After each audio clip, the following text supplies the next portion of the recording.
എല്ലാ പ്രേക്ഷകർക്കും നേരം വൈകുന്നേരത്തിലേക്ക് സ്വാഗതം.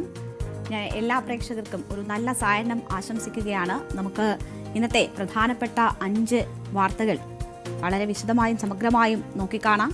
എല്ലാ പ്രേക്ഷകർക്കും സ്വാഗതം.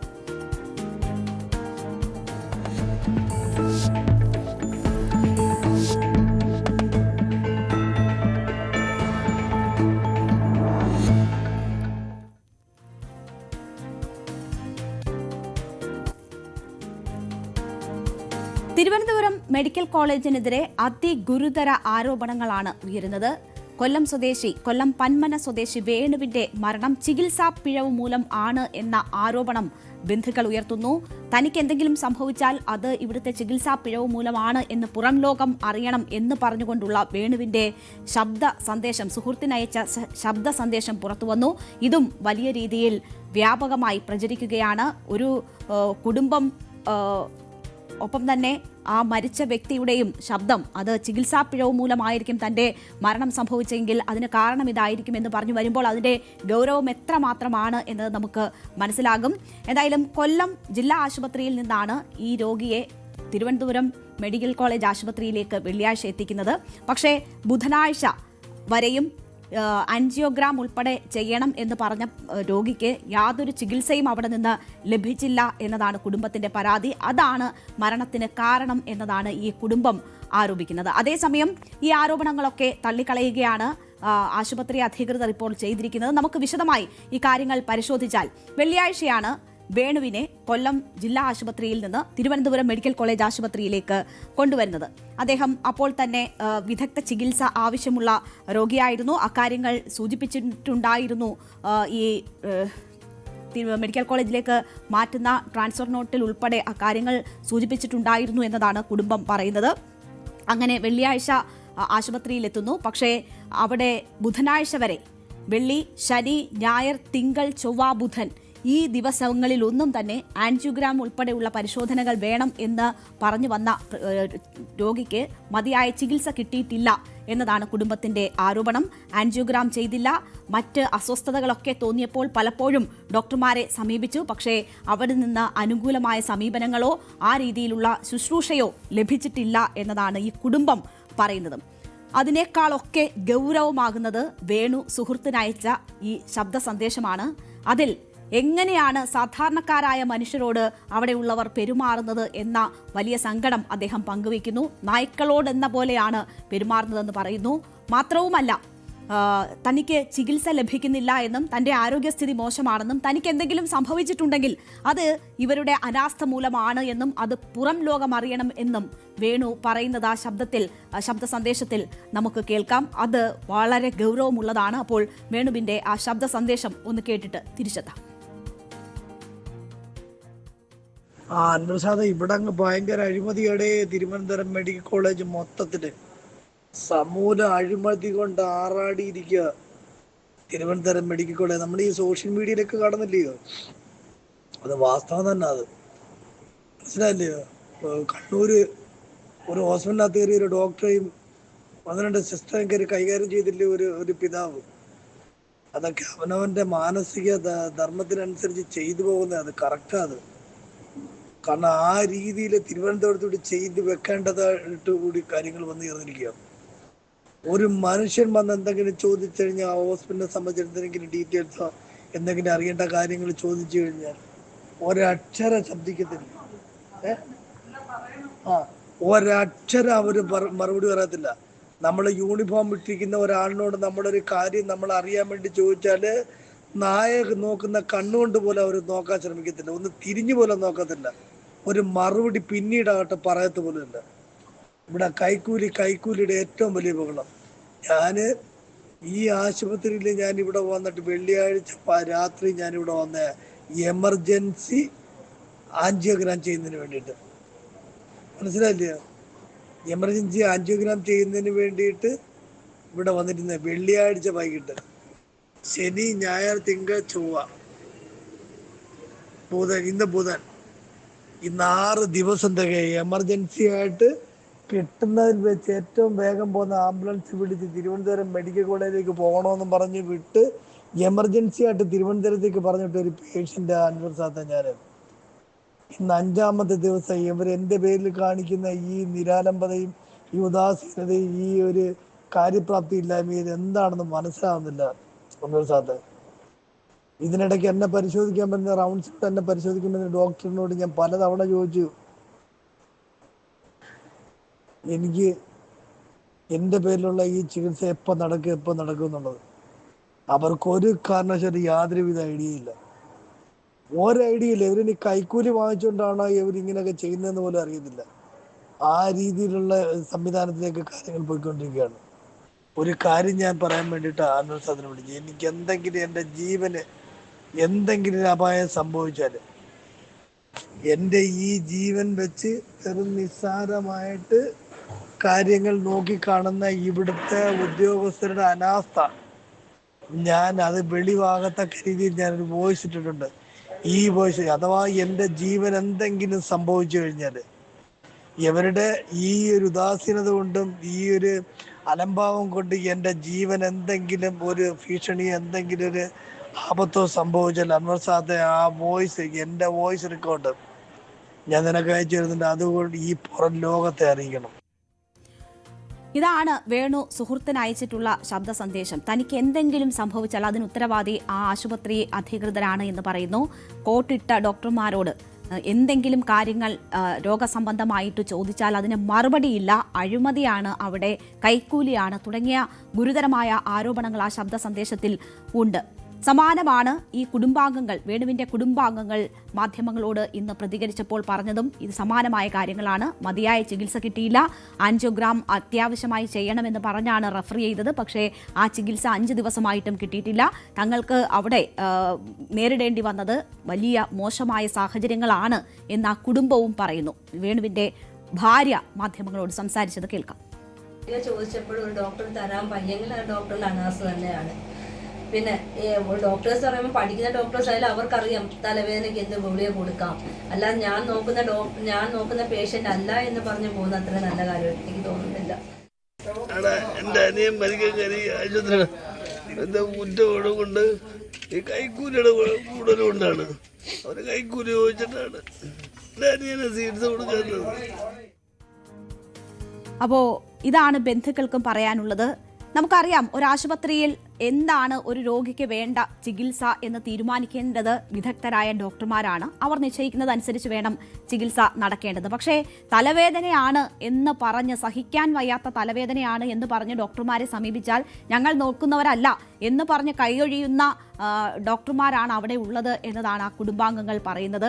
അത്രമാത്രം അനാസ്ഥ അവരുടെ ഭാഗത്തു നിന്നും ഉണ്ടായി എന്നതാണ് അവർ സൂചിപ്പിക്കുന്നത്.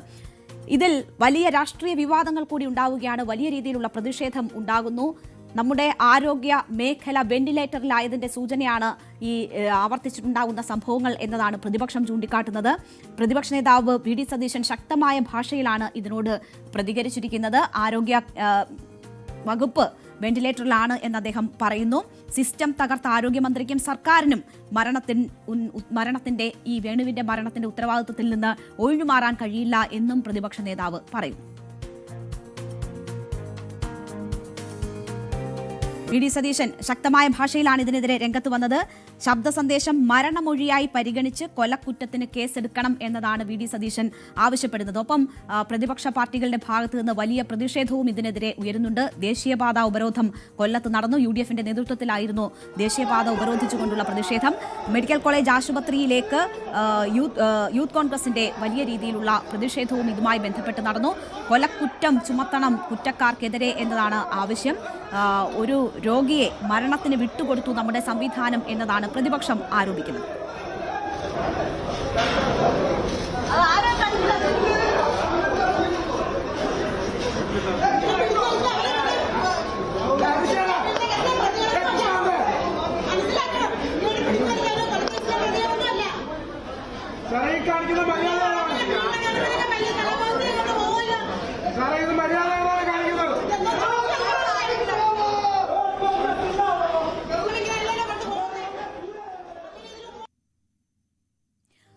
പക്ഷേ ഈ കുടുംബം ഉന്നയിക്കുന്ന ആരോപണങ്ങൾ, ശബ്ദ സന്ദേശത്തിലൂടെ വേണു തന്നെ സുഹൃത്തിന് അയച്ചിട്ടുള്ള കാര്യങ്ങൾ, അതിൽ പറഞ്ഞിട്ടുള്ള ആരോപണങ്ങളെല്ലാം പൂർണ്ണമായും നിഷേധിക്കുകയാണ് മെഡിക്കൽ കോളേജ് അധികൃതർ.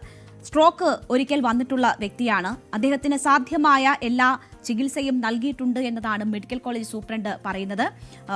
ആദ്യം ICUയിലേക്ക് മാറ്റി, ഇയാളുടെ നില മോശമായതിനെ തുടർന്ന് പിന്നീട് വെന്റിലേറ്ററിലേക്ക് മാറ്റി സാധ്യമായ എല്ലാ ചികിത്സയും നൽകി. ഒരു വീഴ്ചയും ഈ സംഭവത്തിൽ ഉണ്ടായിട്ടില്ല എന്നതാണ് മെഡിക്കൽ കോളേജ് സൂപ്രണ്ട് ഇതുമായി ബന്ധപ്പെട്ട് മാധ്യമങ്ങളോട് പ്രതികരിച്ചപ്പോൾ പറഞ്ഞത്.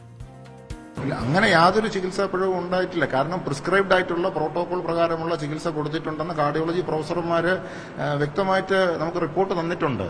ഒരു പ്രിസ്ക്രൈബ്ഡ് ആയിട്ടുള്ള ചികിത്സ തന്നെയാണ് കൊടുത്തിരിക്കുന്നത്. തിരുവനന്തപുരം മെഡിക്കൽ കോളേജിലെ കാർഡിയോളജിയിലെ പ്രൊഫസർമാർ പറയുമ്പോൾ പിന്നെ നമ്മളത് റെഫ്യൂട്ട് ചെയ്യാൻ നെഗറ്റ് ചെയ്യേണ്ട ആവശ്യമില്ലെന്നാണ് എനിക്ക് തോന്നുന്നത്. ഇവിടെ വന്നവരുടെ തന്നെ ചെസ്റ്റ് പെയിൻ ക്ലിനിക്കിലെ ഡോക്ടർമാർ കണ്ടിട്ടുണ്ട്. അവരുടെ ഗൈഡൻസ് അനുസരിച്ചാണ് ചികിത്സിച്ചിട്ടുള്ളത്. അതെല്ലാം very much there in the case sheet. അല്ല, പേഷ്യന്റ് ചെസ്റ്റ് പെയിൻ ആയിട്ടാണ് വരുന്നത്. ചെസ്റ്റ് പെയിൻ ആയിട്ട് വന്ന് 24 hours കൊണ്ട് ചെസ്റ്റ് പെയിൻ ഉണ്ടായിരുന്നു. അപ്പോൾ പിന്നെ മെഡിക്കൽ മാനേജ്മെന്റ് ആണെന്ന് കാർഡിയോളജി ഡോക്ടർമാരാണ് തീരുമാനിക്കുന്നത്, കാർഡിയോളജി പ്രൊഫസർമാരാണ് തീരുമാനിക്കുന്നത്. ഇല്ല, ഇതുമായിട്ട് ബന്ധപ്പെട്ട് ഒരു ശ്രദ്ധപ്പെട്ടിട്ടുമില്ല. മീൻവൈൽ പുറത്തുനിന്ന് ആരൊക്കെ ഈ പേഷ്യന്റിനെ പറ്റി പേഷ്യന്റ് സുഹൃത്തുക്കളോ ബന്ധുക്കളോ ആരൊക്കെ അന്വേഷിച്ചത് പ്രകാരം PRO ഇതുമായിട്ട് ബന്ധപ്പെട്ട് ഈ പേഷ്യന്റ് കാര്യത്തിൽ മീൻസ് ചികിത്സ കിട്ടുന്നുണ്ടെന്ന് പോയി ഉറപ്പുവരുത്തുകയും ചെയ്തിട്ടുണ്ടായിരുന്നു. അപ്പോൾ ഇതാണ് മെഡിക്കൽ കോളേജ് സൂപ്രണ്ടിന് പറയാനുള്ളത്. ഒരു മരണവാർത്തയാണ്, അതിൽ വലിയ അനാസ്ഥ മെഡിക്കൽ കോളേജിന് സംഭവിച്ചു എന്ന് പറയുമ്പോഴും വളരെ ചിരിച്ചുകൊണ്ടൊക്കെയുള്ള അദ്ദേഹത്തിന്റെ മറുപടിയാണ്. യാതൊരു തരത്തിലുമുള്ള വീഴ്ച ഈ സംഭവത്തിൽ ഉണ്ടായിട്ടില്ല എന്ന് അദ്ദേഹം പറയുന്നു. പക്ഷെ നോക്കൂ, വെള്ളിയാഴ്ച കൊണ്ടുവന്നതാണ് ആശുപത്രിയിൽ വേണുവിനെ. ഈ ബുധനാഴ്ച വരെയുള്ള സമയത്ത് മതിയായ ചികിത്സകളൊന്നും ലഭിച്ചില്ല എന്നതാണ് കുടുംബത്തിന്റെ ആരോപണം. ഈ കുടുംബത്തിന് തങ്ങൾക്ക് വലിയ രീതിയിലുള്ള അനാസ്ഥ ഡോക്ടർമാരുടെ ഭാഗത്തു നിന്നും ഉണ്ടായി, ചികിത്സ ലഭിച്ചില്ല എന്ന് പറയേണ്ടി വരുന്ന ഒരു സാഹചര്യം വളരെ ഗൗരവമുള്ളതാണ്. വേണു അദ്ദേഹത്തിന്റെ ശബ്ദ സന്ദേശത്തിൽ ഇതൊരു മരണമൊഴിയായി കാണണം എന്ന് പറയുന്ന ശബ്ദ സന്ദേശത്തിൽ പറയുന്നു, അവിടെ കൈക്കൂലി ആണ്, സ്ഥിരം കൈക്കൂലി വാങ്ങലാണ് നടക്കുന്നത്, വലിയ രീതിയിലുള്ള അഴിമതിയാണ് നടക്കുന്നത് എന്ന് പറയുന്നു. അപ്പോൾ അവരുടെ അനുഭവങ്ങളിൽ നിന്ന് രൂപപ്പെട്ട പ്രതികരണമാണ് അവർ നടത്തിയിരിക്കുന്നത് എന്നത് വളരെ വ്യക്തമാണ്. പക്ഷേ ചികിത്സ സംബന്ധിച്ച് യാതൊരു വീഴ്ചയും വന്നിട്ടില്ല എന്ന് മെഡിക്കൽ കോളേജ് അധികൃതർ പറയുന്നു. അത് വിദഗ്ധരായിട്ടുള്ളവർ തന്നെ പരിശോധിച്ച് കണ്ടെത്തേണ്ടതെന്നാണ്. ആ രോഗിയുടെ അവസ്ഥ എന്തായിരുന്നു, ആ രോഗിക്ക് എന്തൊക്കെ ചികിത്സകളായിരുന്നു അടിയന്തരമായി വേണ്ടത് എന്ന കാര്യം അവർ തന്നെ പ്രതികരിക്കേണ്ടുന്ന വിഷയങ്ങളാണ്. പക്ഷേ ആവർത്തിച്ചുണ്ടാകുന്ന ഇത്തരം സംഭവങ്ങൾ അത് ഒരു തെറ്റായ സൂചകമാണ്. നമുക്കറിയാം, കോഴിക്കോട് മെഡിക്കൽ കോളേജ് ആശുപത്രിക്കെതിരെ പല വിധത്തിലുള്ള ആരോപണങ്ങൾ ചികിത്സാ പിഴവുമായി ബന്ധപ്പെട്ടൊക്കെ ഉയരുന്ന സാഹചര്യം ഉണ്ടായിട്ടുണ്ട്. തിരുവനന്തപുരം മെഡിക്കൽ കോളേജിനെ സംബന്ധിച്ചും പലതരത്തിൽ രോഗികൾ ബുദ്ധിമുട്ടിലാകുന്നതും അവർക്ക് ചികിത്സ ലഭിക്കാത്തതും ഒപ്പം തന്നെ പുഴുവരിച്ച രോഗിയുടെയൊക്കെ വാർത്ത മുൻകാലങ്ങളിൽ ഉണ്ടായിട്ടുള്ളതാണ്. തെറ്റുകൾ സംഭവിച്ചാൽ അത് തിരുത്തി മുന്നോട്ട് പോവുകയാണ് വേണ്ടത്. ഇവിടെ ഇപ്പോൾ ഈ കുടുംബം മുഖ്യമന്ത്രിക്കും ആരോഗ്യമന്ത്രിക്കും പരാതി നൽകിയിട്ടുണ്ട്. ആരോഗ്യമന്ത്രി ഇതിൽ വിശദീകരണം തേടിയിട്ടുണ്ട്. മെഡിക്കൽ വിദ്യാഭ്യാസ ഡയറക്ടറോട് അന്വേഷിച്ച് റിപ്പോർട്ട് നൽകാനാണ് ആരോഗ്യമന്ത്രി ആവശ്യപ്പെട്ടിരിക്കുന്നത്. അപ്പോൾ പലപ്പോഴും ഇത്തരം പരാതികൾ ഉണ്ടാകുമ്പോൾ പൂർണ്ണമായും കൈയൊഴിഞ്ഞുകൊണ്ട് ഒപ്പം കുറ്റക്കാരായവരെ സംരക്ഷിക്കാനൊക്കെയുള്ള നീക്കമുണ്ടോ എന്ന സംശയം നമുക്ക് പലപ്പോഴും ഉണ്ടായിട്ടുള്ളതാണ്. ഈ സിസ്റ്റത്തിൽ എന്തെങ്കിലും വീഴ്ചകളുണ്ടെങ്കിൽ അത് കണ്ടെത്തുകയും അത് അക്സെപ്റ്റ് ചെയ്യുകയും അത് തിരുത്തി മുന്നോട്ട് പോവുകയുമാണ് വേണ്ടത്. എന്തായാലും വേണു എന്ന വ്യക്തിയുടെ മരണം വലിയ രീതിയിലുള്ള ആരോപണങ്ങൾ ഇപ്പോൾ ആരോഗ്യ വകുപ്പിനെതിരെ, തിരുവനന്തപുരം മെഡിക്കൽ കോളേജിനെതിരെ ഉയർത്തുന്നുണ്ട്. കൈക്കൂലി, മറ്റ് അഴിമതികൾ ഉണ്ട് എങ്കിൽ അത് കണ്ടെത്തുകയും നടപടിയെടുക്കുകയും ആവശ്യമാണ്. ചികിത്സ കിട്ടാതെ വന്നിട്ടുണ്ട് എങ്കിൽ അതിൽ കുറ്റക്കാരായവർക്കെതിരെ നടപടിയെടുക്കേണ്ടത് അത്യാവശ്യമാണ്. എന്തായാലും കൃത്യമായ ഒരു അന്വേഷണം ഇക്കാര്യത്തിൽ ഉണ്ടാകണം. അത് ഒരു തരത്തിലും കുറ്റക്കാരെ സംരക്ഷിക്കാനാകരുത്. എന്താണ് അവിടെ സംഭവിച്ചത് എന്ന് കണ്ടെത്താനുള്ള കുറ്റമറ്റ രീതിയിലുള്ളൊരു അന്വേഷണം നടക്കണം എന്നതാണ് പ്രാഥമികമായി ഇവിടെ വേണ്ടത്. അതിനുള്ള നടപടികൾ അധികൃതരുടെ ഭാഗത്തു നിന്നും ഉണ്ടാകട്ടെ എന്ന് നമുക്ക് പ്രതീക്ഷിക്കാം. എന്തായാലും ആ കുടുംബത്തിന് ഒരു വലിയ തീരാ നഷ്ടമാണ് ഉണ്ടായിരിക്കുന്നത്. അവരുടെ പരാതി മുഖ്യമന്ത്രിയുടെയും ആരോഗ്യമന്ത്രിയുടെയും കൈവശമാണ്. അതിൽ വിശദമായ പരിശോധന കുറ്റമറ്റ രീതിയിൽ ഉണ്ടാകട്ടെ. കുറ്റക്കാരുണ്ടെങ്കിൽ അവർക്കെതിരെ നടപടി ഉണ്ടാകട്ടെ എന്ന് നമുക്ക് ആശിക്കാം.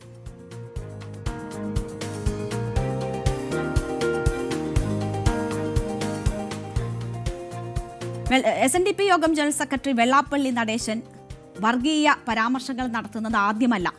അദ്ദേഹം പലതവണ പലകുറി പല വേദികളിൽ പലതരത്തിൽ വർഗീയ പരാമർശങ്ങൾ നടത്തിയിട്ടുള്ള വ്യക്തിയാണ്.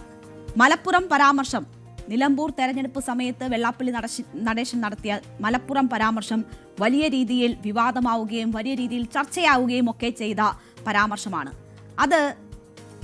അതിന് സമാനമായ ഒരു പ്രതികരണം വീണ്ടും നടത്തിയിരിക്കുകയാണ് വെള്ളാപ്പള്ളി നടേശൻ.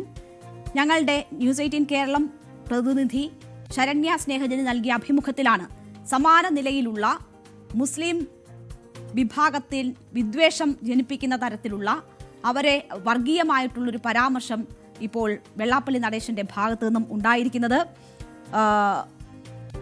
വാ തുറന്നാൽ വർഗീയത മാത്രം പറയുന്ന വെള്ളാപ്പള്ളി നടേശൻ അത് ആവർത്തിക്കുകയാണ് ചെയ്തിരിക്കുന്നത്. മുസ്ലിം വിഭാഗത്തിന്റെ മത താൽപര്യങ്ങൾക്ക് അനുസരിച്ച് മാത്രമേ മറ്റു മതവിഭാഗങ്ങൾക്ക് മലപ്പുറത്ത് ജീവിക്കാനാകൂ എന്നതാണ് വെള്ളാപ്പള്ളി നടേശന്റെ ഏറ്റവും പുതിയ കണ്ടുപിടുത്തം. മതപരമായ ചടങ്ങുകൾ നടക്കുമ്പോൾ ഒരു ചായക്കട പോലും തുറക്കാൻ അവിടെ ആരെയും അനുവദിക്കാറില്ല. പലരും ഭയന്നിട്ടാണ് ഇത് പുറത്തു പറയാത്തത്. പലരും ഈ കാര്യങ്ങളൊക്കെ അനുഭവിക്കുന്നുണ്ട്, പക്ഷേ അത് ഭയന്നിട്ട് തുറന്നു പറയാത്തതാണ്. മുസ്ലിം വിഭാഗത്തിന്റെ മത താൽപര്യങ്ങൾക്കനുസരിച്ച് മാത്രമാണ് മലപ്പുറത്ത് കാര്യങ്ങൾ നടക്കുന്നത് എന്ന വലിയ വിമർശനമാണ് വെള്ളാപ്പള്ളി നടേശൻ നടത്തുന്നത്. ഒപ്പം നേരത്തെ നടത്തിയ മലപ്പുറം പരാമർശത്തിൽ താൻ ഉറച്ചു നിൽക്കുകയാണ് എന്നും വെള്ളാപ്പള്ളി നടേശൻ പറയുന്നു. അഭിമുഖത്തിന്റെ ആ പ്രസക്തമായ ചില ഭാഗങ്ങളിലേക്ക്. മുസ്ലിങ്ങളുടെ ഒരു ആഘോഷങ്ങളോ അല്ലെങ്കിൽ അവരുടെ മതാചാരങ്ങൾ നടക്കുന്ന സ്ഥലത്ത് ഒരു കട പോലും ഇവിടെ തുടങ്ങാൻ സാധിക്കുമോ? ജനാധിപത്യം എവിടെ ഇരിക്കുന്നത്? അവിടെ മതാധിപത്യമാണ്.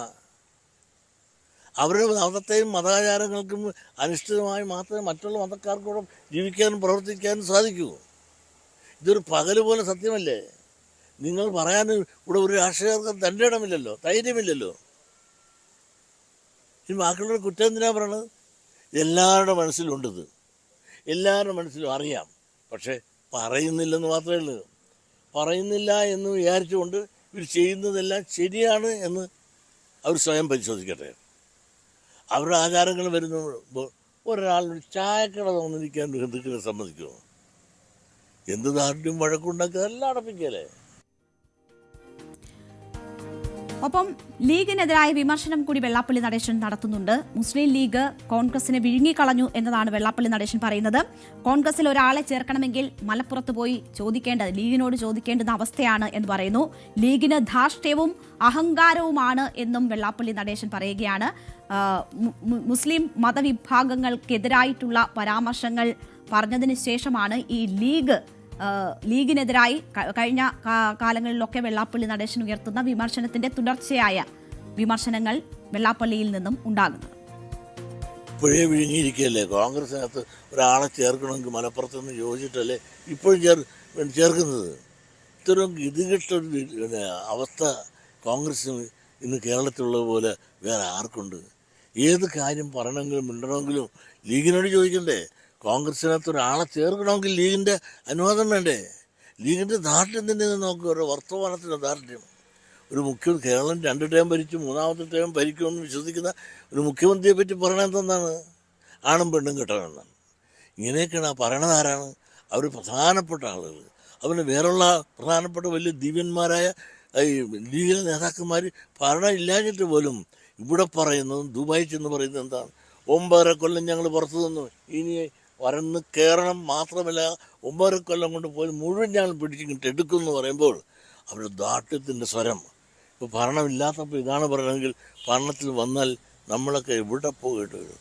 കെട്ടിത്തൂങ്ങി ചാകേണ്ടി വരും ഇവിടെയൊക്കെ ഭരണം വന്നാൽ. മുസ്ലിം ലീഗിൻ്റെ അഹങ്കാരവും ദാർഢ്യവും എന്തുമാത്രം കടന്നുപോയി. അപ്പോൾ മുസ്ലിം മതവിഭാഗത്തിന്റെ താല്പര്യങ്ങൾക്കനുസരിച്ച് മാത്രമേ മലപ്പുറത്ത് കാര്യങ്ങൾ നടക്കുള്ളൂ എന്ന് ഒരു ഭാഗത്ത് പറയുന്ന വെള്ളാപ്പള്ളി നടേശൻ മുസ്ലിം ലീഗിന്റെ ധാർഷ്ട്യത്തെക്കുറിച്ചും മറ്റും അടുത്ത ഭാഗത്തിൽ പറയുന്നുണ്ട്. അപ്പോൾ ഇത് രണ്ടും 2 തരത്തിലുള്ള വിമർശനമാണ് എന്ന് വ്യക്തമാകും നമുക്ക് അത് കേൾക്കുമ്പോൾ. നിലമ്പൂർ തെരഞ്ഞെടുപ്പിന് മുൻപ് നിലമ്പൂരിൽ വെള്ളാപ്പള്ളി നടേശൻ സമാനമായ ആരോപണങ്ങൾ ഉന്നയിച്ചിരുന്നു. അത് ഇപ്രകാരമായിരുന്നു: മലപ്പുറം ഒരു പ്രത്യേക രാജ്യവും പ്രത്യേക സംസ്ഥാനവുമായാണ് ചില ആളുകൾ കാണുന്നത്. സ്വതന്ത്രമായ വായു ശ്വസിച്ചും അഭിപ്രായം പറഞ്ഞും അവിടെ ജീവിക്കാനാകില്ല.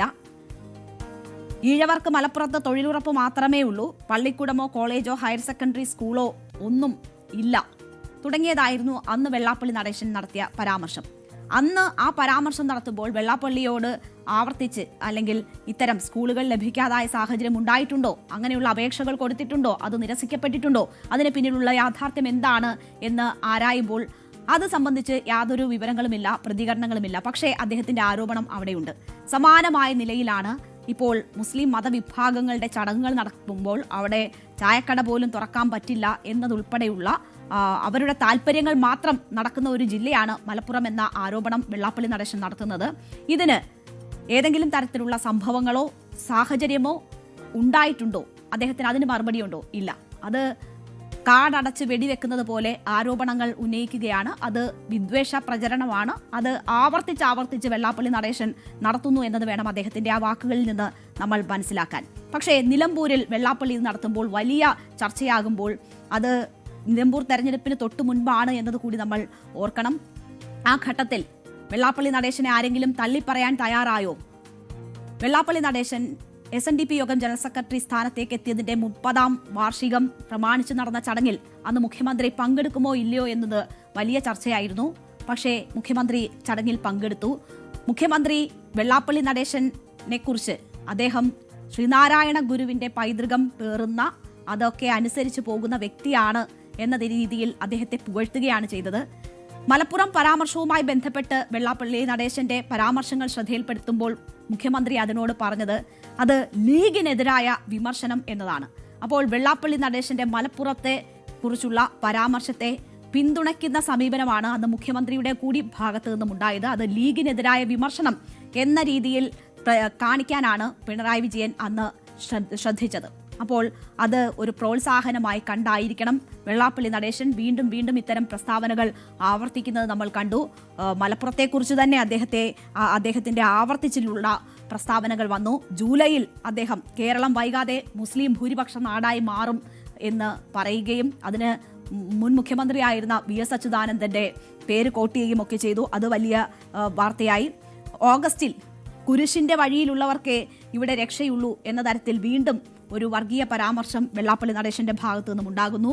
അത് വെള്ളാപ്പള്ളി നടേശൻ ആവർത്തിക്കുകയാണ്. ഇന്നും ഞങ്ങളുടെ പ്രതിനിധി ശരണ്യ സ്നേഹജൻ ആവർത്തിച്ച് ചോദിക്കുമ്പോൾ മലപ്പുറം പരാമർശത്തിൽ ഉറച്ചു നിൽക്കുന്നു എന്ന് പറഞ്ഞിട്ട് തന്നെയാണ് അദ്ദേഹം വീണ്ടും മലപ്പുറത്തിനെതിരെ, മുസ്ലിം മതവിഭാഗത്തിൽപ്പെടുന്നവർക്കെതിരെ അതിരൂക്ഷമായിട്ടുള്ള ഈ ആരോപണങ്ങൾ ഉന്നയിക്കുകയും വർഗീയ പരാമർശങ്ങൾ നടത്തുകയും ചെയ്തത്. അപ്പോൾ അദ്ദേഹം പറയുന്നത്, വെള്ളാപ്പള്ളി നടേശൻ പറയുന്നത്, അദ്ദേഹം എന്താണോ കഴിഞ്ഞ കാലങ്ങളിൽ പറഞ്ഞുകൊണ്ടിരിക്കുന്നത് അതിന്റെ തുടർച്ച തന്നെയാണ്. ആ വർഗീയ പ്രചരണം തന്നെയാണ് വെള്ളാപ്പള്ളി നടേശൻ നടത്തിക്കൊണ്ടിരിക്കുന്നത്.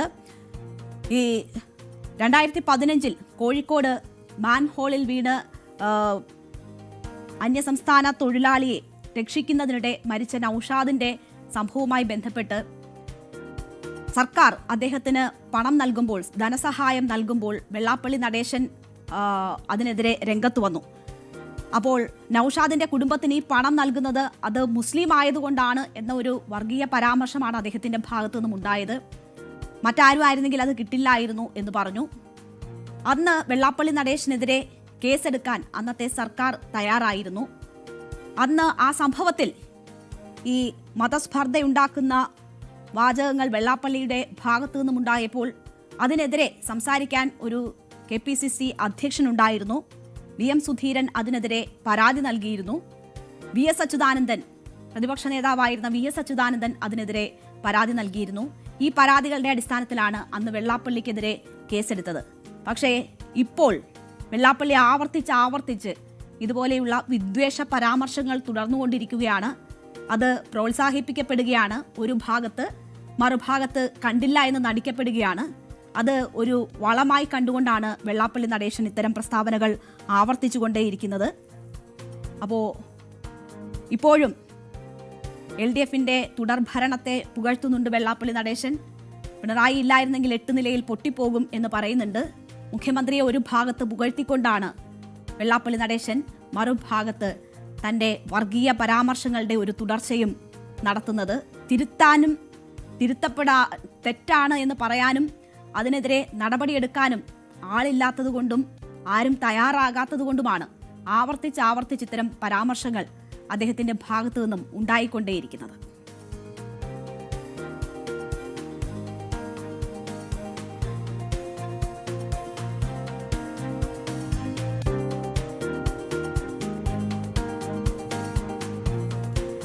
ഇന്നലെയാണ് രാഹുൽ ഗാന്ധി ഹരിയാന നിയമസഭാ തെരഞ്ഞെടുപ്പിൽ സംഭവിച്ച വോട്ട് കൊള്ളയുടെ ചിത്രം വാർത്താസമ്മേളനം നടത്തി തെളിവുകൾ സഹിതം പുറത്തുവിട്ടത്. ബീഹാർ തെരഞ്ഞെടുപ്പിന് തലേ ദിവസം രാഹുൽ ഗാന്ധി പൊട്ടിച്ച ഹൈഡ്രജൻ ബോംബ് അത് ആളിക്കത്തുക തന്നെയാണ്.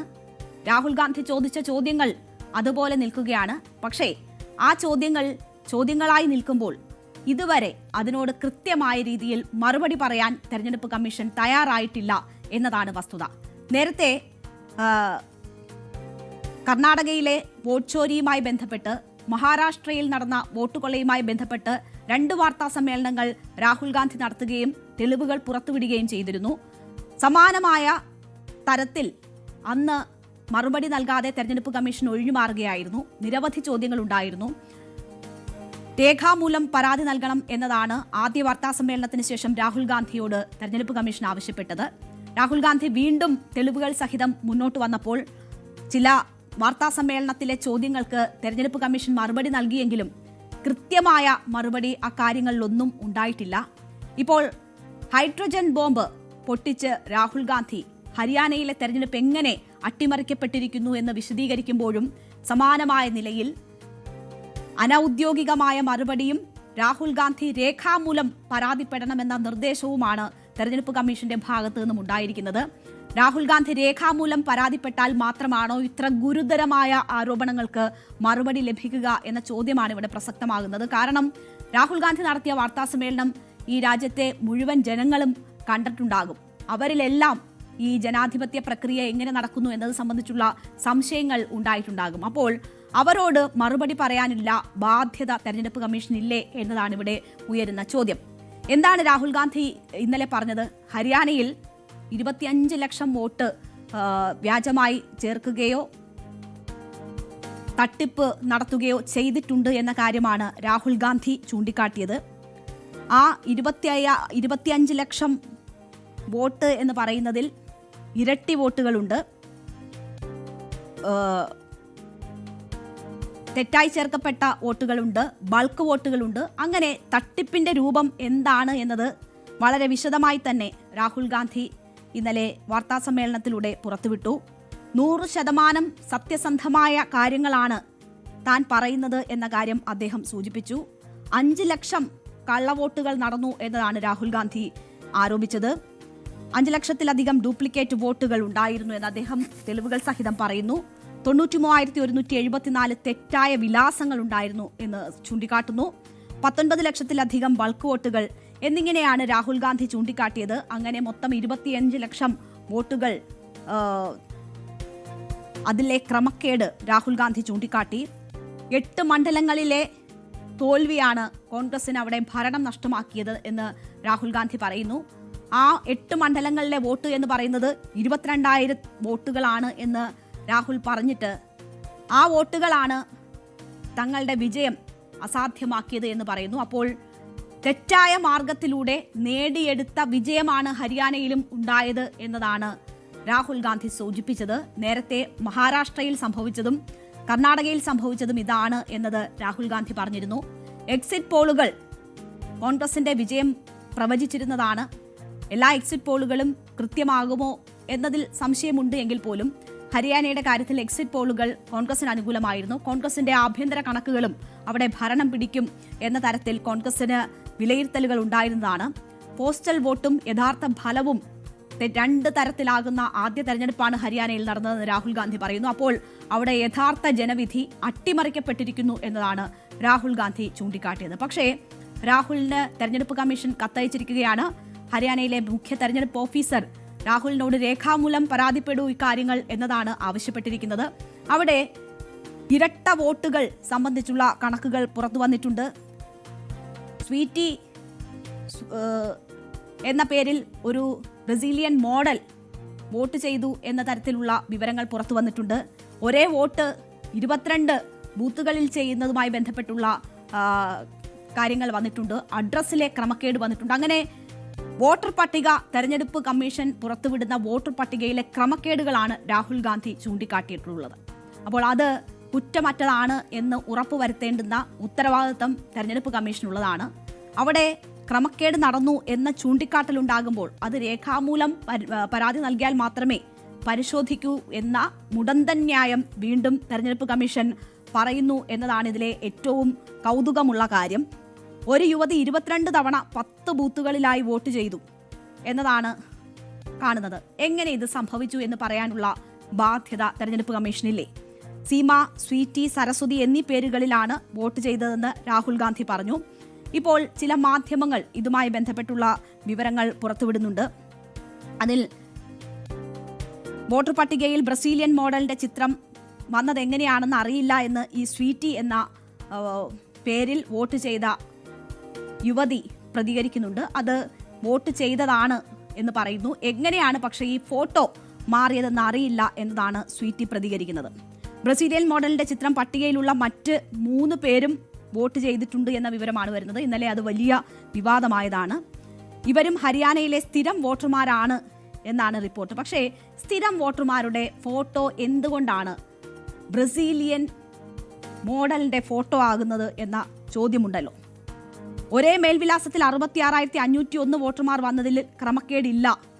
ഒരേ കുടുംബത്തിലെ അംഗങ്ങളോ ഒരേ സ്ഥലത്ത് വീട് വെച്ചവരോ ആണ് വോട്ടർമാരെന്നൊക്കെയാണ് ചില മാധ്യമങ്ങൾ, ദേശീയ മാധ്യമങ്ങൾ റിപ്പോർട്ട് ചെയ്യുന്നത്. അപ്പോൾ മാധ്യമങ്ങൾ അവരുടെ ധർമ്മം അനുസരിച്ച് കാര്യങ്ങൾ അന്വേഷിക്കുകയും റിപ്പോർട്ട് ചെയ്യുന്നതുമാണ്. അപ്പോൾ ചിലതൊക്കെ രാഹുൽ ഗാന്ധി ആരോപിച്ചതിൽ വന്നിട്ടുള്ള സാങ്കേതികമായിട്ടുള്ള ചില പ്രശ്നങ്ങൾ മാത്രമായിരിക്കാം. ചിലപ്പോൾ കള്ളവോട്ട് നടത്താനുള്ള ആസൂത്രിതമായ നീക്കത്തിന്റെ ഭാഗമായിരിക്കാം. ഇത് ഏതായാലും അതിൽ വ്യക്തത വരുത്തേണ്ടത്, അതിനുള്ള ബാധ്യതയുള്ളത് തെരഞ്ഞെടുപ്പ് കമ്മീഷനാണ്. തെരഞ്ഞെടുപ്പ് കമ്മീഷൻ എന്തുകൊണ്ട് ആ പണിയെടുക്കുന്നില്ല എന്നതാണ് ഇവിടുത്തെ പ്രധാനപ്പെട്ട ചോദ്യം. ഈ ബ്രസീലിയൻ മോഡൽ ഇന്ന് രംഗത്ത് വന്നിരുന്നു. ഇന്നലെയൊക്കെ ഏറ്റവും കൂടുതൽ ആളുകൾ തെരഞ്ഞ വ്യക്തി ഈ ബ്രസീലിയൻ മോഡലാണ്. ബ്രസീലിയൻ മോഡൽ ലാരിസ്റ്റയുടെ ഫോട്ടോ തന്നെയാണ് ഇന്നലെ രാഹുൽ ഗാന്ധി വാർത്താ സമ്മേളനത്തിൽ കാണിച്ച ആ ഫോട്ടോസ് എന്ന് സ്ഥിരീകരിക്കപ്പെട്ടിട്ടുണ്ട്. ഇൻസ്റ്റഗ്രാമിലെ ലാരിസ്റ്റയുടെ പ്രതികരണം തന്നെ തട്ടിപ്പിനായി ഉപയോഗിച്ചത് ഞെട്ടിപ്പിച്ചു എന്ന തരത്തിലാണ്. എന്തായാലും ആ പ്രതികരണം ഒന്ന് കാണാം നമുക്ക്. Gente, contar pra vocês uma fofoca, vocês vão rir demais. Não, vou contar fofoca. Gente, estão usando uma foto minha, antiga. A foto é velha, tá? Ó, tava novinha na foto, devia ter uns 20 anos, 18 anos. Estão usando a foto minha pra fazer, eu não sei se é uma eleição, alguma coisa de que tem que votar. E na Índia, estão me colocando como indiana pra dar golpe nos outros, gente. Olha que loucura. ഇത് എങ്ങനെ സംഭവിച്ചു എന്നത് തന്നെ ഞെട്ടിപ്പിച്ചു എന്നതാണ് Brazilian model ലാരിസ്റ്റ പറയുന്നത്. ഭാഷ മനസ്സിലായില്ലെങ്കിലും അതിന്റെ translated versions നമുക്ക് ലഭ്യമായിട്ടുണ്ട്. അത് അങ്ങനെയാണ്, അവർ തന്നെ ഞെട്ടിയിരിക്കുകയാണ്. അപ്പോൾ വലിയ രീതിയിൽ അവിടെ ഉൾപ്പെടെ ചർച്ചയാവുകയാണ്. ബ്രസീലിലെ ഒരു മോഡലിന്റെ ഫോട്ടോ ഉപയോഗിച്ച് ഇവിടെ തെരഞ്ഞെടുപ്പ് ഐഡന്റിറ്റി കാർഡുകൾ ഉണ്ടാകുന്നു. അതുപയോഗിച്ച് സ്വീറ്റിയും സരസ്വതിയും ഒക്കെ വോട്ട് ചെയ്യുന്നു. അവർ യഥാർത്ഥ വോട്ടർമാരാണെന്ന് പറയുന്നു. അപ്പോൾ എന്ത് തരം തട്ടിപ്പാണ് ഇവിടെ നടക്കുന്നത് എന്ന് ഏതൊരു സാധാരണ പൗരനും സംശയമുണ്ടാകും. ആ സംശയം ദൂരീകരിച്ചു കൊടുക്കേണ്ടത് തെരഞ്ഞെടുപ്പ് കമ്മീഷനാണ്. നമ്മുടെ ജനാധിപത്യ രാഷ്ട്രത്തിന്റെ ഏറ്റവും വലിയ അഭിമാനമാണ് ഇവിടെ നടക്കുന്ന ആ തെരഞ്ഞെടുപ്പ് പ്രക്രിയ. അതിൽ ഓരോ പൗരനും അവരുടെ അവകാശം വിനിയോഗിക്കുന്നു എന്നതാണ് അതിന്റെ സൗന്ദര്യം. അപ്പോൾ അതിന് തന്നെ കടക്കൽ കത്തിവെക്കുന്നതാണ് ഇപ്പോൾ ഉണ്ടായിട്ടുള്ള സംഭവങ്ങൾ. ആ പ്രക്രിയയോടുള്ള വിശ്വാസ്യത നഷ്ടപ്പെടുന്ന സംഭവങ്ങളാണ് പുറത്തു വന്നുകൊണ്ടിരിക്കുന്നത്. അപ്പോൾ അത് ഊട്ടി ഉറപ്പിക്കാനുള്ള ദൗത്യം തെരഞ്ഞെടുപ്പ് കമ്മീഷനുണ്ട്. അതിൽ രാഹുൽ ഗാന്ധി ഔദ്യോഗികമായി കത്തയക്കുകയോ കത്തയക്കാതെ ഇരിക്കുകയോ ചെയ്താലും അതിൽ വ്യക്തത വരുത്താനുള്ള ബാധ്യത തെരഞ്ഞെടുപ്പ് കമ്മീഷനുണ്ട്. അവർ ആ ഉത്തരവാദിത്തം ചെയ്യുകയാണ് വേണ്ടത്. ഇതിപ്പോൾ ഒരിടത്തല്ല, രണ്ടിടത്തല്ല. കർണാടകയിലെ ഒരു മണ്ഡലത്തിലെ വിവരങ്ങളാണ് ആദ്യം പുറത്തു വന്നതെങ്കിൽ മഹാരാഷ്ട്രയിൽ സംഭവിച്ചത് നമ്മൾ കണ്ടതാണ്, രാഹുൽ ഗാന്ധിയുടെ വാർത്താ സമ്മേളനത്തിലൂടെ കേട്ടതാണ്. ഇപ്പോൾ ഹരിയാനയിലെ ഒരു സംസ്ഥാനത്താകെ നടന്ന തട്ടിപ്പിന്റെ കഥകളാണ് രാഹുൽ ഗാന്ധി പുറത്തുവിട്ടിരിക്കുന്നത്. അപ്പോൾ ഈ സംശയങ്ങൾ പലയിടങ്ങളിലേക്കും വ്യാപിക്കുകയാണ്. ഇപ്പോൾ ബീഹാറിൽ ഒരു നിർണായക തെരഞ്ഞെടുപ്പ് നടക്കുമ്പോൾ രാഹുൽ ഗാന്ധി പറഞ്ഞത് അവിടെയും ഇത് തന്നെയാണ് ആവർത്തിക്കുന്നത്, അതിന്റെ വിവരങ്ങളും പുറത്തുവിടുമെന്നതാണ്. അപ്പോൾ ആ പ്രക്രിയയും സംശയനിഴലിലാണ്. അങ്ങനെ നമ്മുടെ തിരഞ്ഞെടുപ്പുകൾ സംശയനിഴലിലായി എങ്ങനെ നമുക്ക് മുന്നോട്ട് പോകാനാകും? അവിടെ തെരഞ്ഞെടുപ്പ് കമ്മീഷന്റെ വിശ്വാസ്യത ചോദ്യം ചെയ്യുമ്പോൾ അത് ശരിയായ മാർഗത്തിലാണ് മുന്നോട്ട് പോകുന്നതെന്ന് ഉറപ്പിക്കാനും ജനങ്ങളെ വിശ്വാസത്തിലെടുക്കാനും ഉള്ള ബാധ്യതയും ഉത്തരവാദിത്വവും തെരഞ്ഞെടുപ്പ് കമ്മീഷൻ കാട്ടേണ്ടതുണ്ട്. അതുണ്ടാകുമോ എന്നതാണ് അറിയേണ്ടത്. എന്തായാലും ഇതുവരെ 2 ദിവസമാകുമ്പോഴും രാഹുൽ ഗാന്ധിയുടെ ആരോപണങ്ങൾക്ക് 2ാം ദിവസവും തെരഞ്ഞെടുപ്പ് കമ്മീഷൻ മറുപടി നൽകിയിട്ടില്ല. അത് അടുത്ത ദിവസങ്ങളിൽ ഉണ്ടാകുമോ എന്നത് നമുക്ക് കാത്തിരിക്കാം. എന്തായാലും അനിവാര്യമാണ് ഇതിൽ വിശദീകരണവും വസ്തുതകൾ വെളിയിൽ വരേണ്ടത്. ഒരിടവേളയ്ക്ക് ശേഷം അടുത്ത വാർത്തകളിലേക്ക് എത്താം.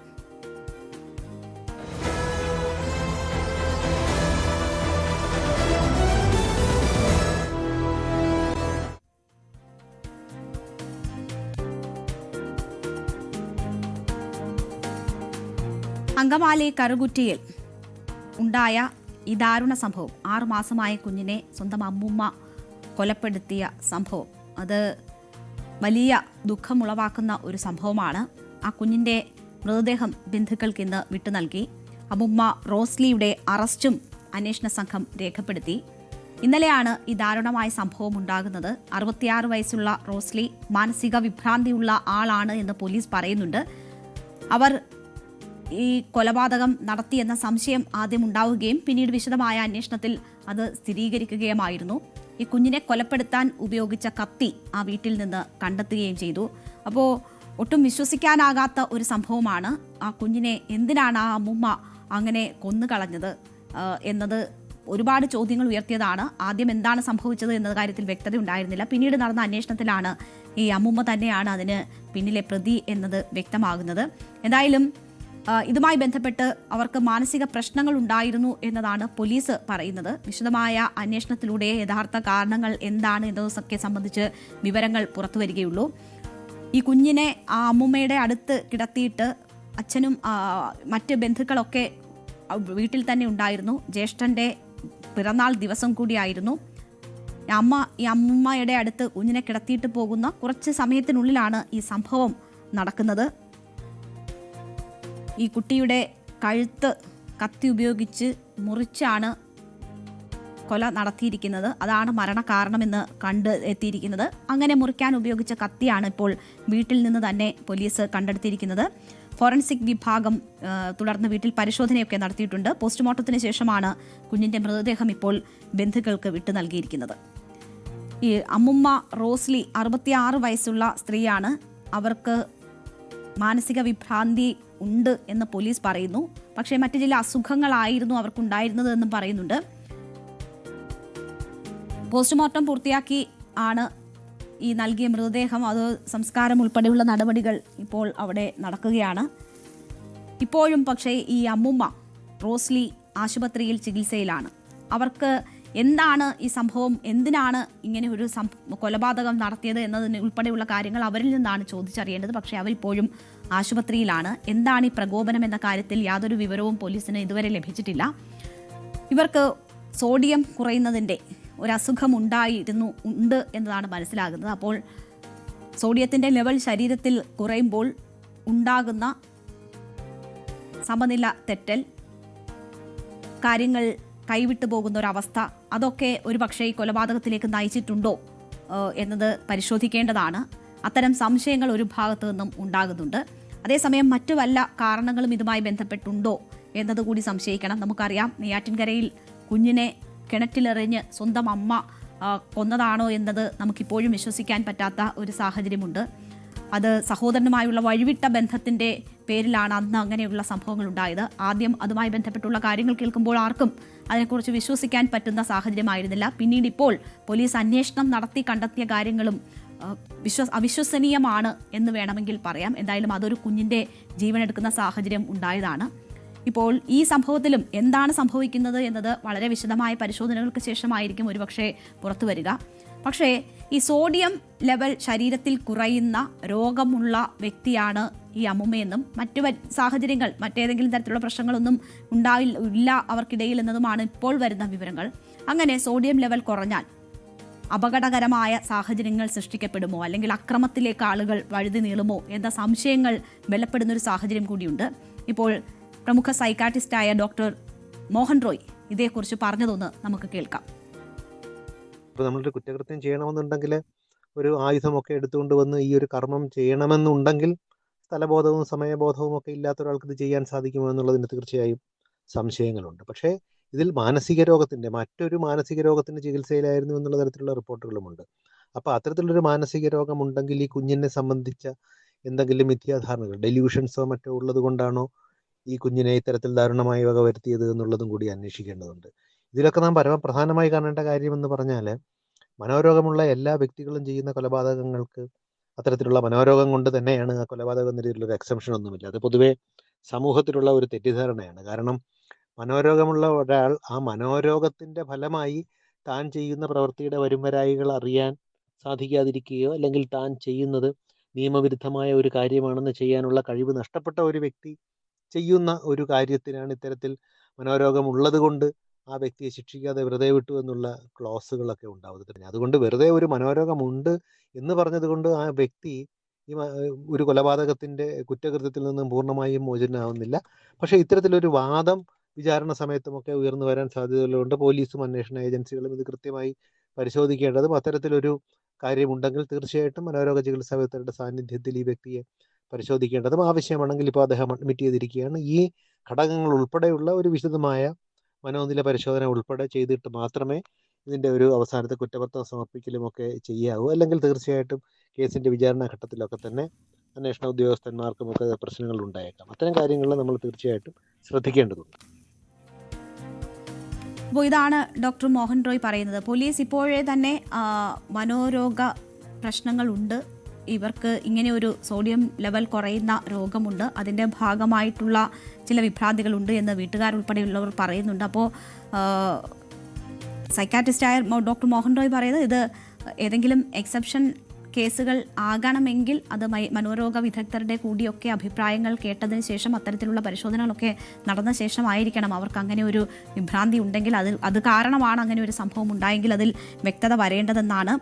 അപ്പോൾ എന്തായാലും ഈ സംഭവത്തിൽ റോസ്ലി തന്നെയാണ് കുഞ്ഞിനെ കൊന്നത് എന്ന നിഗമനത്തിലേക്കാണ് പോലീസ് ഇപ്പോൾ എത്തിച്ചേർന്നിട്ടുള്ളത്. ഈ കൊലപാതകത്തിന് ഉപയോഗിച്ച കത്തി ഉൾപ്പെടെയുള്ളവ അവരുടെ വീട്ടിൽ നിന്ന് കണ്ടെടുക്കുന്നുണ്ട്.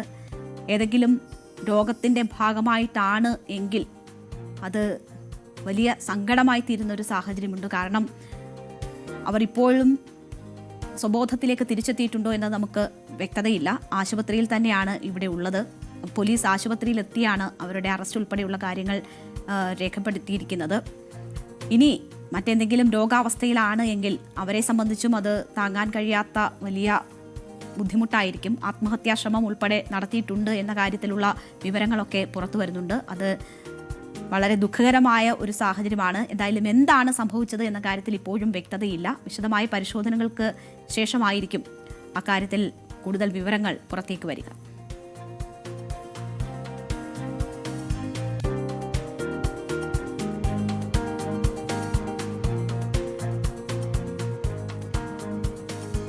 ഇന്നലെ ന്യൂയോർക്ക് മേയറായി സൊഹ്റാൻ മംദാനി തെരഞ്ഞെടുക്കപ്പെട്ടത് വിഷയത്തിൽ ഒടുക്കം ഡൊണാൾഡ് ട്രംപ് തോൽവി അംഗീകരിക്കുന്നത് നമ്മൾ കണ്ടതാണ്. നല്ല ദിവസമല്ല റിപ്പബ്ലിക്കൻസിന് ഇന്ന് എന്നതാണ് ട്രംപ് അതുമായി ബന്ധപ്പെട്ട് ആദ്യം പ്രതികരിച്ചത്. പിന്നീട് താൻ മത്സരിക്കാത്തത് കൊണ്ടാണ് ഈ നേട്ടങ്ങൾ ഉണ്ടാകാതെ പോയത് എന്ന് പറയുന്നു. അപ്പോൾ സ്വതസിദ്ധമായ ശൈലിയിൽ ട്രംപിൻ്റെ തള്ളൽ കേട്ടുകൊണ്ടിരിക്കുകയായിരുന്നു പിന്നീട് ആ വിഷയവുമായി ബന്ധപ്പെട്ട്. ഏറ്റവും ഒടുവിൽ ട്രംപ് വലിയ ഭീഷണിയാണ് ഉയർത്തിയത്. നേരത്തെ തന്നെ വിരട്ടൽ ട്രംപ് ഈ വിഷയവുമായി ബന്ധപ്പെട്ട് നടത്തിയിട്ടുണ്ട്.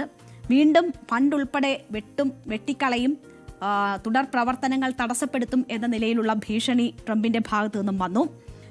വലിയ നഷ്ടമുണ്ടാകും എന്നതാണ് മംദാനിയെ ട്രംപ് വീണ്ടും ഭീഷണിപ്പെടുത്തുന്നത്.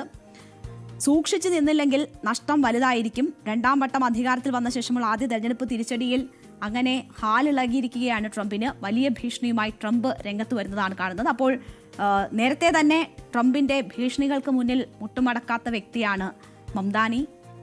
അപ്പോൾ അദ്ദേഹത്തിൻ്റെ ട്രംപ് ഉയർത്തുന്ന ആരോപണങ്ങൾക്ക് കൃത്യമായ മറുപടി പറഞ്ഞു പോകുന്നുണ്ട്. വലിയ വിജയാഹ്ലാദ പ്രകടനങ്ങൾ ഒക്കെ ന്യൂയോർക്കിൽ നടന്നു വരികയാണ്. മംദാനിയുടെ ഈ വിക്ടറി പ്രസംഗത്തിലെ പല ഭാഗങ്ങളും സമൂഹ മാധ്യമങ്ങളിൽ വളരെ വൈറലായി കൊണ്ടിരിക്കുകയാണ്. വലിയ രീതിയിൽ അദ്ദേഹം മുന്നോട്ട് വെക്കുന്ന കാഴ്ചപ്പാടുകൾ ചർച്ചയാകുന്നുണ്ട്. ഏതറ്റം വരെ മംദാനിക്ക് പറയുന്ന കാര്യങ്ങൾ പ്രാവർത്തികമാക്കാൻ പറ്റും എന്ന കാര്യത്തിൽ വലിയ ചർച്ചകൾ നടക്കുന്നുണ്ട്. പണ്ടേ മംദാനിയോട് ഒട്ടും താല്പര്യമില്ല ട്രംപിന്. കമ്മ്യൂണിസ്റ്റ് ഭ്രാന്തൻ എന്ന് പറഞ്ഞ് മംദാനിയെ ട്രംപ് ആക്ഷേപിച്ചിട്ടുണ്ട്. ഇപ്പോഴും സമാനമായ നില തുടരുകയാണ്. ഒപ്പം ഒരു ഭാഗത്ത് ഭീഷണിയും ട്രംപിന്റെ ഭാഗത്തു നിന്നും ഉണ്ടാകുന്നുണ്ട്. അപ്പോൾ ബിസിനസ് സമ്മിറ്റിനിടയിലാണ് ഇപ്പോൾ ട്രംപ് വലിയ ഭീഷണി ഉയർത്തുന്നത്. മുന്നോട്ട് പോകാൻ അനുവദിക്കില്ല, ഫണ്ട് ഉൾപ്പെടെയുള്ള കാര്യങ്ങളിൽ യാതൊരു സഹായവും ഉണ്ടാകില്ല എന്നതാണ് പറയുന്നത്. അതേസമയം പോരാട്ടത്തിന് തയ്യാറെന്ന് മംദാനിയും വ്യക്തമാക്കിയിട്ടുണ്ട്. ആരോഗ്യവും ഗതാഗതവും ഉൾപ്പെടെ 12ഓളം സുപ്രധാന വകുപ്പുകളിൽ ന്യൂയോർക്ക് ഫെഡറൽ ഫണ്ടിനെ ആശ്രയിക്കുന്ന സാഹചര്യമാണുള്ളത്. അപ്പോൾ പല തീരുമാനങ്ങൾക്കും മംദാനിക്ക് കാത്തിരിക്കേണ്ടി വരുന്ന സാഹചര്യങ്ങളൊക്കെ സൃഷ്ടിക്കപ്പെടും എന്ന് മനസ്സിലാകുന്നു. അതൊക്കെ പറഞ്ഞത് പ്രാവർത്തികമാക്കും എന്ന് മംദാനി പറയുമ്പോൾ അതൊക്കെ മുടക്കാനുള്ള നീക്കങ്ങൾ ട്രംപിന്റെ ഭാഗത്തു നിന്നും ഉണ്ടാകും എന്നതാണ് മനസ്സിലാകുന്നത്. അങ്ങനെയാണെങ്കിൽ ഇത് ഇനിയും മംദാനിയും ട്രംപും ഒക്കെ ഇങ്ങനെ വാർത്തകളിൽ നിറഞ്ഞു നിൽക്കുമെന്ന് വേണം നമ്മൾ മനസ്സിലാക്കാൻ. ഇന്നലെ ഈ പ്രസംഗത്തിൽ മംദാനി ട്രംപ് നിങ്ങൾ ഇത് കാണുന്നുണ്ടെന്നറിയാം, നിങ്ങൾ വോളിയം കൂട്ടിവെച്ച് കേട്ടോളൂ എന്ന് പറഞ്ഞുകൊണ്ട് ട്രംപിനോട് പറഞ്ഞ ചില കാര്യങ്ങളുണ്ട്. മോശക്കാരായ കെട്ടിട ഉടമകളെ ഞങ്ങൾ പിടികൂടും, കാരണം നമ്മുടെ നഗരത്തിലെ ഡൊണാൾഡ് ട്രംപുമാൾ അവരുടെ വാടകക്കാരെ ചൂഷണം ചെയ്ത് വളരെ സുഖമായി ജീവിക്കുന്നുണ്ട്. ട്രംപിനെ പോലെയുള്ള ശതകോടീശ്വരന്മാരെ നികുതി വെട്ടിക്കാനും നികുതി ഇളവുകൾ ചൂഷണം ചെയ്യാനും അനുവദിച്ച അഴിമതിയുടെ സംസ്കാരത്തിന് ഞങ്ങൾ അന്ത്യം കുറിക്കും തുടങ്ങിയ കാര്യങ്ങളാണ് ട്രംപിനുള്ള മറുപടി എന്ന നിലയിൽ മംദാനി പറഞ്ഞത്. ഞങ്ങൾ യൂണിയനുകൾക്കൊപ്പം നിൽക്കുകയും തൊഴിൽ സംരക്ഷണം വിപുലീകരിക്കുകയും ചെയ്യുമെന്ന കാര്യം മംദാനി പറഞ്ഞു. ഡൊണാൾഡ് ട്രംപിന് അറിയാവുന്നതുപോലെ ഞങ്ങൾക്കും അറിയാം, അധ്വാനിക്കുന്ന ജനതയ്ക്ക് ശക്തമായ അവകാശങ്ങൾ ഉണ്ടാകുമ്പോൾ അവരെ ചൂഷണം ചെയ്യാൻ ശ്രമിക്കുന്ന മേലാളന്മാരെ വളരെ ചെറുതായി തീരും എന്ന കാര്യം പറയുന്നു. അതിനുശേഷം മംദാനി പറഞ്ഞ കാര്യങ്ങൾ ഒന്ന് കേട്ടിട്ട് വരാം.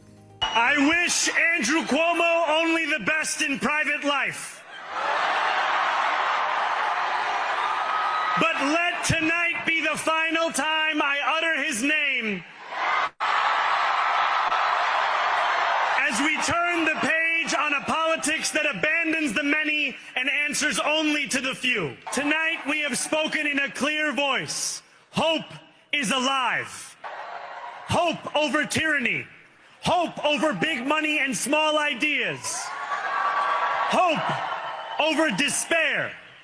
So Donald Trump, since I know you're watching, I have 4 words for you. Turn the volume up. We will hold bad landlords to account because the Donald Trumps of our city have grown far too comfortable taking advantage of their tenants. We will put an end to the culture of corruption that has allowed billionaires like Trump to evade taxation and exploit tax breaks. We will stand alongside unions and expand labor protections because we know,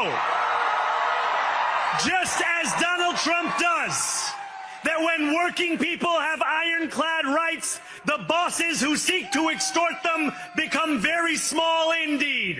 New York will remain a city of immigrants, a city built by immigrants, powered by immigrants.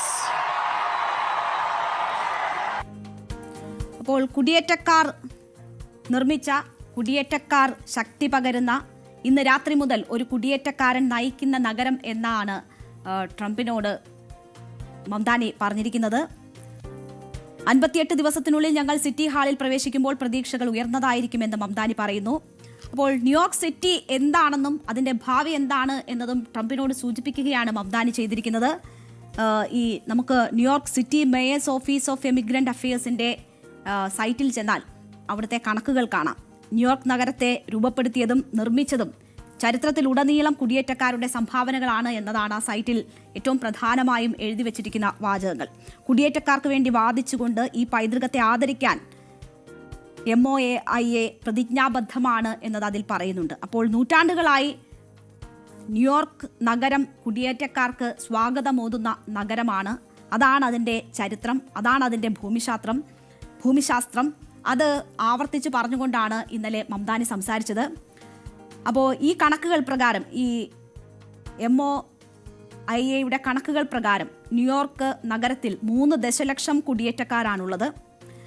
അവർ നഗരത്തിലെ മൊത്തം ജനസംഖ്യയുടെ ഏതാണ്ട് 38% വരും. അപ്പോൾ 38% കുടിയേറ്റക്കാരുള്ള ഒരു നഗരമാണ് New York city. രാജ്യവ്യാപകമായി കുടിയേറ്റ ജനസംഖ്യ വർദ്ധിക്കുന്ന സാഹചര്യമാണ് അമേരിക്കയെ സംബന്ധിച്ചുള്ളത്. 2023 കണക്കനുസരിച്ച് കുടിയേറ്റക്കാരും അവരുടെ US ജനിച്ച കുട്ടികളും മൊത്തം സിവിലിയൻ ഉൾപ്പെടെ US ജനസംഖ്യയുടെ 27% പ്രതിനിധീകരിക്കുന്നുണ്ട്. അത് 2010 അപേക്ഷിച്ച് ഏതാണ്ട് 35% വർധനവാണ് എന്നതും ഈ സൈറ്റിൽ പറയുന്നു. അപ്പോൾ അമേരിക്കൻ തന്നെ കണക്കുകൾ പ്രകാരം അവിടെ കുടിയേറ്റം കൂടിക്കൊണ്ടിരിക്കുകയാണ്. ഇത് അഡ്രസ്സ് ചെയ്യുക എന്നതാണ് ട്രംപ് ഒരു ഭാഗത്ത് ശ്രമിക്കുന്നത്. പക്ഷേ ഇതാണ് ഞങ്ങളുടെ പൈതൃകം എന്നതാണ് അവർ ചൂണ്ടിക്കാട്ടുന്നത്. അപ്പോൾ ന്യൂയോർക്കിലെ കുടിയേറ്റ ജനസംഖ്യയിൽ വലിയ വൈവിധ്യങ്ങൾ കൂടിയുണ്ട്.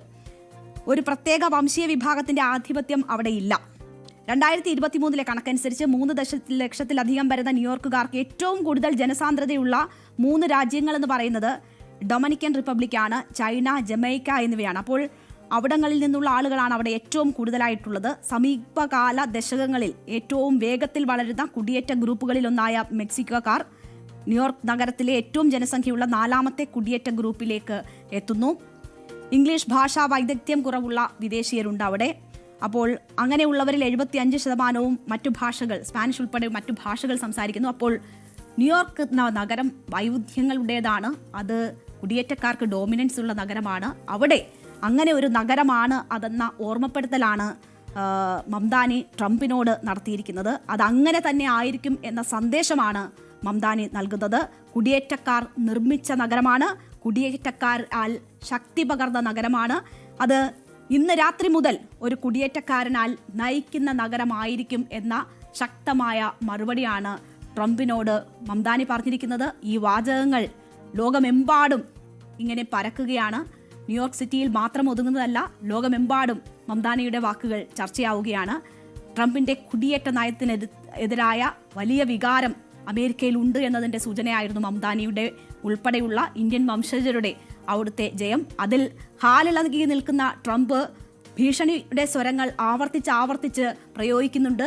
തോൽവി എന്നത് അംഗീകരിച്ചതിന് ശേഷവും ട്രംപിന്റെ ഭാഗത്തു നിന്ന് ഭീഷണിയുണ്ട്. പക്ഷേ ഇതാണ് യാഥാർത്ഥ്യം എന്നത് ട്രംപിന്റെ മുന്നിൽ കണക്കുകളായുണ്ട്, ഒപ്പം മംദാനിയുടെ വാക്കുകളായുമുണ്ട്. അപ്പോൾ ഇന്നത്തെ നേരം വൈകുന്നേരത്തിന്റെ നമ്മുടെ സമയം ഇവിടെ അവസാനിക്കുകയാണ്. കൂടുതൽ വാർത്തകളും വിശേഷങ്ങളും ഒക്കെ ആയിട്ട് നമുക്ക് നാളെ കാണാം. എല്ലാ പ്രേക്ഷകർക്കും നന്ദി. ഇടവേളയ്ക്ക് ശേഷം ലൈവ് at 6 കാണാം.